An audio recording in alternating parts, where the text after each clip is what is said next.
السلام عليكم ورحمة الله وبركاته. إن شاء الله تكونوا بخير وفي صحة جيدة.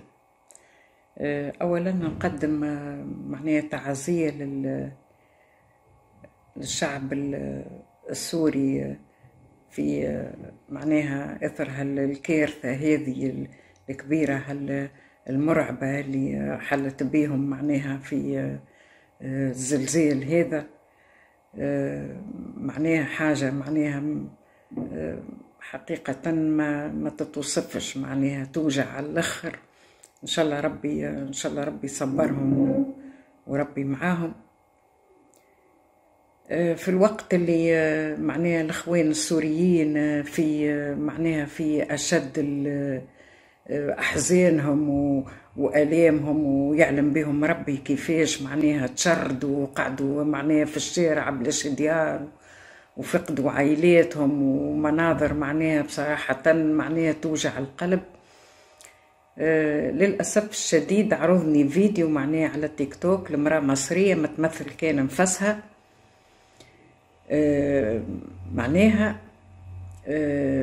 فاقدة الضمير، فاقدة الإنسانية، عاملة فيديو معناها عاملة روحها خفيفة وتستخف في دمها وتفدلك وتتمسخر معناها على الكارثة هذه اللي وقعت وعلى هالزلزال هذايا. حاجة معناها توجع برشا، حاجة معناها إنسانة ما تحسش، إنسانة ما عندهاش حتى ضمير، وعمرها ما كانت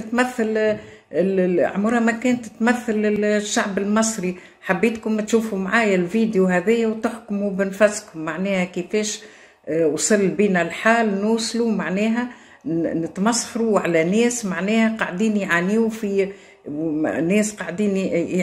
معناها في كارثة كبيرة. في يا ام جان زلزال يا مازن، زلزال الحق يا مازن، صحي العيال. في يا ام جان، رايحه فين يا ام جان؟ هستخبى يا مازن. ام جاني ما نجم نقول كان حسبي الله ونعم الوكيل. ان شاء الله ربي معاهم وربي يصبرهم.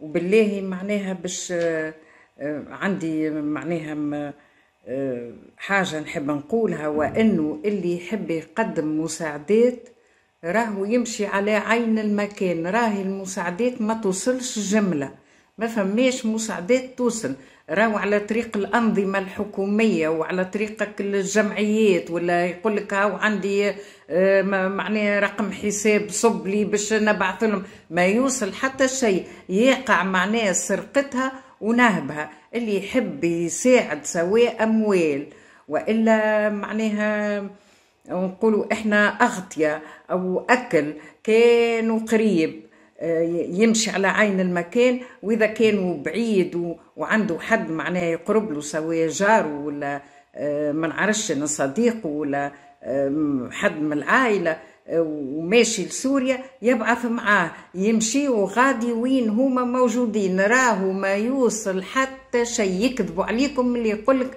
إعانات توصل، ديجا هما يحكيوا ديما يصرحوا يقولوا ما وصلنا حتى شيء. معناها السرقة هذه والنهبة متاع الأنظمة الحكومية راهي ما تتنحاش، لا يعرفوا لا فقير ولا يعرفوا حتى شيء. والسلام عليكم.